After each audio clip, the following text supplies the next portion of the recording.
Hey everyone, welcome back to my channel. I'm Dr. Rusha Mandal and you are going to see more of dentistry, lifestyle, cooking and also gardening videos on my channel. So do subscribe and hit the bell icon. आज हम लोग बात करेंगे गम bleeding पे, मतलब मसूड़े से खून आने का प्रॉब्लम।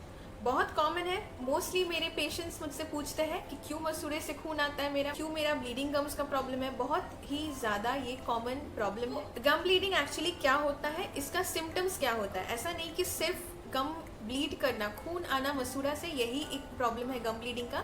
गम ब्लीडिंग से एसोसिएटेड बहुत सारा प्रॉब्लम्स है। मेन प्रॉब्लम है कि मसूड़े से खून आना। मसूड़ा आपका सूजा लगेगा, हमेशा एक इरिटेशन होता रहेगा आपके मसूड़े में।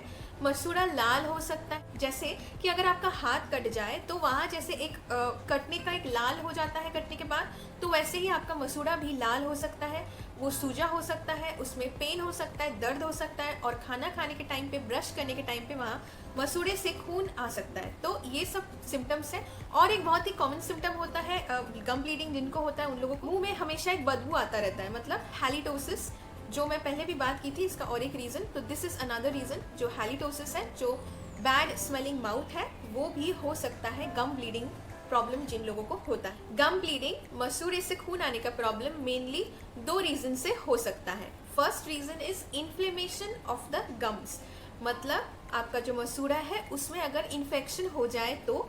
और नंबर टू रीज़न है सिस्टमिक रीजंस, मतलब सिस्टमिक रीजंस में आपका मेडिकेशंस भी आता है। सिस्टमिक मतलब आपके शरीर का कुछ और प्रॉब्लम है जिससे आपको गम ब्लीडिंग हो रहा है, उसमें इवन कोई मेडिसिन लेने के बाद भी किसी किसी को गम ब्लीडिंग हो सकता है, तो वो भी सिस्टमिक कॉजेस के अंदर आ जाता है। तो सिस्टमिक जो कॉजेस है, जो आपके शरीर का कोई और रीजन से हो सकता है, जैसे कि कोई बीमारी हो सकता है, जैसे डायबिटीज, मैल नरिशमेंट हो सकता है, मतलब जिसको नरिशमेंट नहीं है ठीक से, उन लोगों को भी हो सकता है, या फिर कोई मेडिसिन लेने के बाद भी किसी किसी को गम ब्लीडिंग का प्रॉब्लम हो सकता है। तो अगर ये सब प्रॉब्लम है, ये सब आपका फिजिशियन ठीक करने वाला है। लेकिन आपका अगर वो इन्फ्लेमेशन ऑफ द गम्स, मतलब मसूड़े का इन्फेक्शन है, तो वो हम लोग ठीक करेंगे, मतलब आपका डेंटिस्ट ठीक करेगा। लेकिन इसमें मैं एक बात बोलूँगी, देखा गया है कि मोस्टली जो गम ब्लीडिंग का प्रॉब्लम होता है वो इन्फ्लेमेशन ऑफ द गम्स, मतलब गम्स का, मसूड़ा का इन्फेक्शंस के वजह से ही होता है। और ये इन्फेक्शन और इन्फ्लेमेशन ऑफ द गम्स को बोला जाता है जिंजीवाइटिस। ये एक मेडिकल टर्म है। तो क्यों होता है जिंजीवाइटिस? सबको तो नहीं हो रहा है जिंजीवाइटिस, तो क्यों कोई सिलेक्टिव लोगों को ही ये गम ब्लीडिंग का प्रॉब्लम, मसूड़े का इन्फेक्शन हो रहा है? क्यों पता है? क्योंकि वो इंसान अपने डेंटिस्ट के पास टाइम पे नहीं जाते हैं। That is the only reason. हमारे मुंह में बैक्टीरिया है जो अटैक करता है दांतों के बीच में फंसा हुआ जो खाना रहता है उस पे, जो भी तेल, मीठा, जो भी और कुछ खाना का पार्टिकल हमारे दांतों के बीच में फंसा रहता है खाने के बाद, उस पे बैक्टीरिया अटैक करता है। तो ये अटैक करने के बाद एक थिन लेयर फॉर्म करता है धीरे धीरे हम लोग के दांत के ऊपर। उसको हम लोग बोल सकते हैं प्लाक।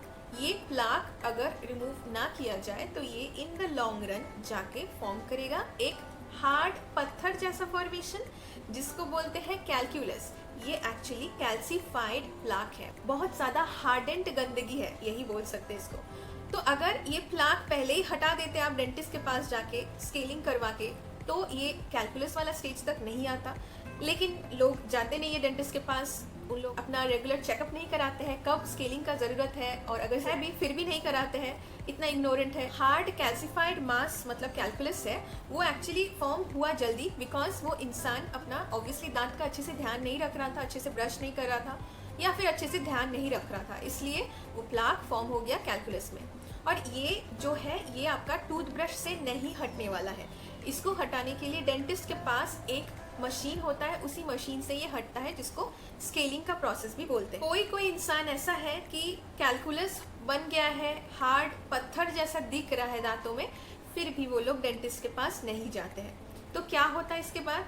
वो जो कैल्कुलस है वो धीरे धीरे आपके मसूड़े के नीचे जाना स्टार्ट करता है। और अगर गंदगी, इतना हार्ड कैल्सीफाइड मास आपके मसूड़े के अंदर जा रहा है, तो मसूड़ा ऑब्वियसली कमज़ोर होने वाला है, उसमें इन्फेक्शन होना स्टार्ट हो जाता है। हमारे मुंह में ब्लड सप्लाई बहुत अच्छा होता है, इसलिए कोई भी छोटा सा इंजुरी हो या कोई भी छोटा सा इन्फेक्शन हो, उसमें बहुत जल्दी ब्लीडिंग भी स्टार्ट हो जाता है। इसलिए जो मसूड़े का इन्फेक्शन स्टार्ट हुआ उससे हो जाता है गम ब्लीडिंग, नोन एज जिंजिवाइटिस। तो मसूड़े से खून आना, ये प्रॉब्लम स्टार्ट हो जाता है। तो आप लोग समझ रहे हैं कि अगर आप सही टाइम में डेंटिस्ट के पास नहीं गए, दांत को साफ नहीं करवाए, वो कितना नुकसान कर सकता है आपके दांतों के लिए और मसूड़े के लिए। कोई ऐसा है कि इतना कुछ हो गया, गम ब्लीडिंग स्टार्ट हो गया, फिर भी डेंटिस्ट के पास नहीं जाते हैं। तब पता है क्या होता है, वो जिंजिवाइटिस जो था फॉर्म होने लगता है पेरियोडोंटाइटिस में। पेरियोडोंटाइटिस मतलब जो हमारे मसूड़े के नीचे हड्डी है, यहाँ पे हड्डी है ना, वो हड्डी में इन्फेक्शन जाना स्टार्ट होता है और वो हड्डी गलने लगता है। अगर जो दांत है वो दांत के नीचे हड्डी है, तो दांत के नीचे हड्डी अगर गलने लगा तो क्या होगा, दांत जो चीज़ से अटैच्ड था, जो चीज़ से वो एक स्ट्रेंथ मिल रहा था, वही रिमूव होने लगा है, गलने लगा है। तो दांत का क्या होगा, दांत का तो बेस जो था वही चला गया, तो दांत हिलने लगता है। तो फिर आप समझ रहे हैं कितना डेंजरस हो सकता है। दांत हिलने लगना मतलब उसको सेव करना बहुत ही डिफिकल्ट होता है। मोस्ट ऑफ द टाइम्स दांत को निकालना पड़ता है। तो एक सिंपल सा रीज़न था, एक सिंपल सा प्लाक था, उसको अगर शुरू में हटा देते तो दांत निकालने का नौबत तो नहीं आता ना। तो आप समझ रहे हैं डेंटिस्ट के पास एवरी 6 मंथ जाके एक डेंटल चेकअप करवाना कितना ज़रूरी होता है। और भी सिस्टमिक कॉजेज हो सकता है जिससे आपका गम ब्लीडिंग हो रहा है, जिससे आपका जो ब्लीडिंग ऑफ द गम्स है वो हो रहा है। लेकिन वो सिस्टमिक कॉजेज कौन पहचान सकता है, वो ऑब्वियसली सिस्टमिक कॉजेज है या इन्फ्लेमेशन ऑफ द गम्स है, वो पहचानने के लिए आपको तो डेंटिस्ट के पास जाना पड़ेगा ना। और आपका डेंटिस्ट देखेंगे कि आपका जो गम ब्लीडिंग है उसका क्या रीज़न है, सही रीज़न क्या है, और उस हिसाब से आपका मोड ऑफ ट्रीटमेंट चूज करेंगे वो जो आपके लिए सही है।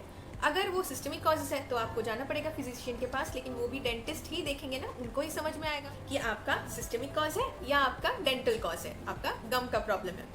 तो इसलिए जो मैं बोली, please go to a dentist for a regular dental checkup in every 6 months। And yes, ऐसा नहीं कि आप वेट करते रहे कि कब मेरा गम ब्लीडिंग स्टार्ट होगा and then I will visit a dentist. Don't do that, that is going to harm your teeth. Dentist को कुछ नहीं होने वाला है, लेकिन आपका दांत को नुकसान होने वाला है, आपका दांत को हो सकता है निकालना पड़े। आई होप मेरी वीडियो से आप कुछ नया सीखे। अगर आपको अच्छा लगा ये वीडियो तो प्लीज मेरे वीडियो को लाइक कीजिएगा, चैनल को सब्सक्राइब कीजिएगा, और हाँ ज़रूर वो बेल आइकन को क्लिक कीजिएगा फॉर मोर नोटिफिकेशंस। आप मुझे फॉलो कर सकते हैं इंस्टाग्राम और फेसबुक पे, अकाउंट नेम है doctor impressions. Thank you so much for watching the full video.